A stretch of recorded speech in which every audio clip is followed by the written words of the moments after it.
Hello and welcome.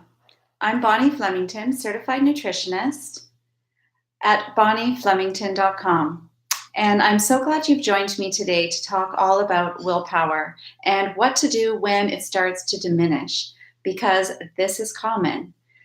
I don't know if you've noticed, but I find every year in January at the local gym, all the classes are packed in the first 2 weeks of January. And then by the third week of January, everything seems back to normal.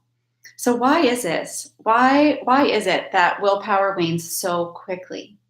So stay tuned with me. Listen for my top 3 tips that I have seen help people be the ones to actually achieve what they want. So they lose the weight they want, or they gain the energy they want so that they can feel great and get everything that they want to do done, and generally just be happier in their life because they're not stressed about this particular area that they want to work on. So the top 3 tips are: number 1 is set realistic goals. Overhauling everything all at once isn't doable and not sustainable. So you need to be very specific. Suddenly going from not going to the gym at all to going every day isn't going to work. That's going to be too much, too big a change. You're having to overhaul your habits and your lifestyle too much to make that big a change all at once. The same goes for saying, I'm going to lose 20 pounds. Well, that is not just not very specific, because you haven't listed out how you're going to do it, what you're going to eat, what your plan is, but it's also a really big, big goal that can seem daunting, and you can burn out from that really quickly.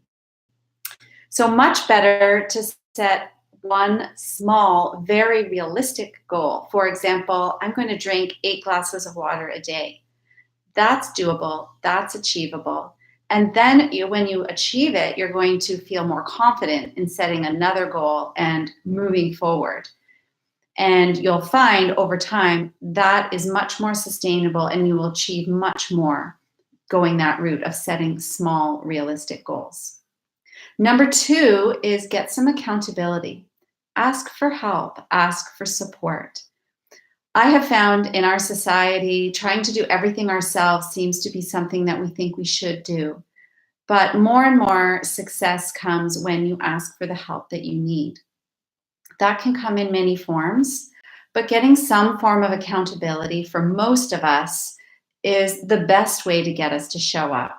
When you know someone is counting on you, if you have an accountability partner, if you have paid for a course or hired a coach, you're much more likely to follow through. So stop and get the accountability you need. Have a look at what you've tried in the past, and if it hasn't worked, then make a change. If you'd like to know what that looks like to work with a nutritionist, then please click the link below and book a call, and we can talk about that. So my final tip today is to have a plan. We definitely need to have a plan, because the habits that you want to change, you can't just change them. You need to replace them with something else. So it takes a bit of time to investigate why you have them in the first place. What purpose are they serving for you now? Because we're going to need to replace them with something that can replace that purpose, and give some real thought to what the habit is doing there for you right now. So having a plan, getting some accountability, and setting realistic goals.